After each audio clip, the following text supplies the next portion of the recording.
All right, we're here with head coach Jack Owens after an 80-69 win over Kent State. Coach, your opening statement?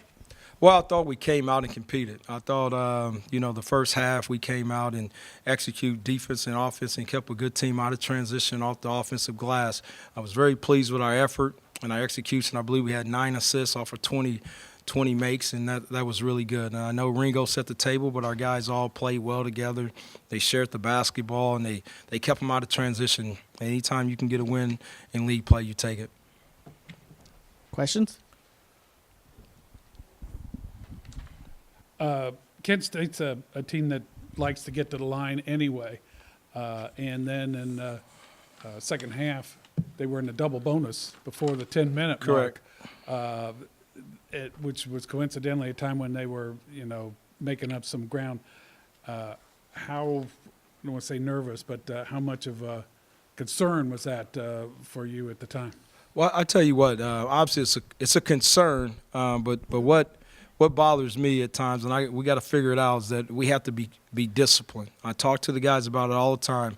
Up 10, down 10, even score, we have to be disciplined. And we stopped doing the things that we were doing to get the lead. And that's where we got to get better. And that's on me to continue to work with these guys and put them in position, but also have them understand how important each and every possession is when you're up. When you're up, it's the same way. We have to be disciplined. There's times, we turn the basketball over or take an ill-advised shot, or we have a breakdown defensively that puts us in rotations that we can't have. And it's very similar to Western Michigan. I told them, I said, hey, guys, against Western Michigan at this point, I jumped you.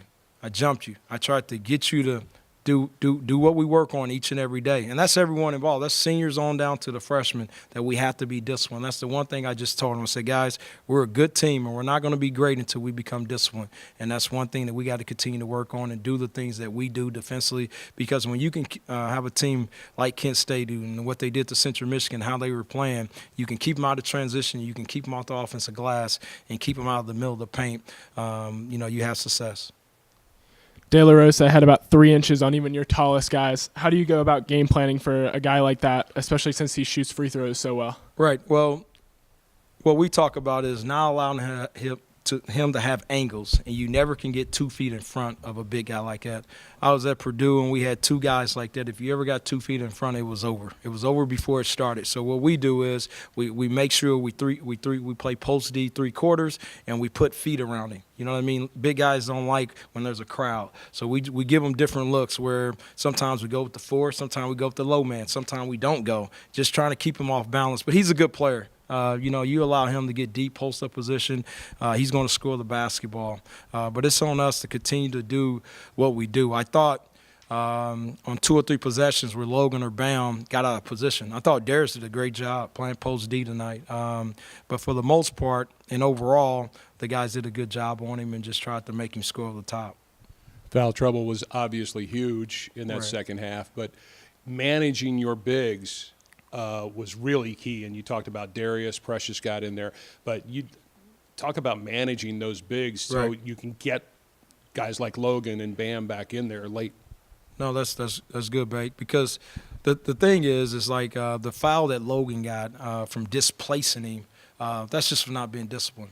The foul that Bam got right there for trying to get around, I got to watch film to see, because what we tell them is you got to have resistance there. But back to your question is, it's good to have the luxury to having those bigs that you can throw at people, and we have that. We have that at the 5 spot where we can go Logan, Bam, Precious, and Darius. However that slice out, we can do that. But it's very important for us to be disciplined. I'm going to keep saying it because there's a few fouls that were called because we were out of place and we left our feet. We put them at the line, and with a good team like that, you can't allow them to get back in the game by fouling and doing those sorts of things. I was pretty impressed with the amount of defense that Kent State was able to put up out of the teams that have come through here and everything. Kent State looked like they were more than willing to get up in everybody's face when they were making that run. There were a couple of times when they just ripped the ball away from people. Yeah. What did you feel was how much of a challenge did you think it was with their defense coming into the game? Well, they're a good defensive team. What I believe what you're talking about is when they run and jump, what I tell the guys is you got to get someone in the middle, and if there's a play call, the play is off. Okay, when someone trap you, the play is off. You got to shorten the distance. You got to get someone in back of them. You got to get someone in the middle of the court, and you got to get someone right up the sideline. And when we did that, we got a layup, okay? But the one thing we do, we run motion offense. So when you run and trap, the guy who's going to screen away, he can't what I call is run blind. So if they trap, you got to get back to the middle of the court, or you got to short your distance. So when we go motion, what they realized was when we were getting the ball from side to side, we were able to get whatever we want. Drives, post-ups, three-point shots. We were able to move the basketball. And in the first half, and I'll get it from Calvin here in a little bit, when we got the ball in the middle of the court, we was 12 for 15 from the field. And we keep track of that. So that means if we get a post paint touch, we have a high success rate. And that means if Ringo drives the basketball and he kicks it out to Jake and he makes a three, that's a paint touch. If we throw it inside and the guy posts up and score, that's a paint touch. So we were 12 for 15 in the first half. And then Western Michigan game, we were 70% for the game when we got the ball inside the paint. So those are the things that I have our staff keep track of. Just keeping our guys or allowing our guys to understand how important it is to get the ball in the middle of the floor. Now, on the flip side of that, defensively, you don't want that to happen. And we work hard to keep the ball in the middle of the floor, giving you guys a little bit of how I think, at least. Yeah. Any more questions? All right. Thank you, Coach. All right. Thank you, guys. Yep. All right. We're here with Nike Sabandi after a 80-69 win over Kent State. Do I have any questions for Nike? Nike, Saturday you guys had that lead in the second half and couldn't hold on to it. Today the game was starting to look like it might be taking that same approach, but you were able to overcome that. Is that because you learned some things on Saturday? Yes, we most definitely learned things from Saturday. Some people stepped up and took leadership. Some of the other guys on the team stepped up, and we just getting to the line more and in the end. And just playing as a team and playing together. You guys came out dominating, especially in that first half. Like Mark had mentioned, did you guys come out with a kind of a chip on your shoulder after the letdown of last game? Oh, yeah, we most definitely came out with a chip on our shoulder. That last game kind of left a bad taste in our mouth. So coming out this game, we had a point to prove. That's really what it was. We had a point to prove, definitely. When you get a big lead like that early, does that help out, give you sort of a momentum, a flow where you feel that you could play more to your potential after a while? Yeah, As a team. As a team, it most definitely gives us a lot of motivation and a lot of energy together, being together, and just playing together and staying. Like, it gives us a lot of energy with a big lead. So, like, trying to keep less mistakes and just play together as a team. It just gives us better energy.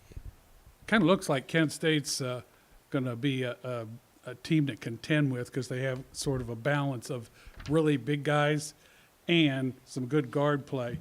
How much of a challenge was it, and did it play out any differently than what you guys had kind of thought coming in? We come in every single game with the same approach.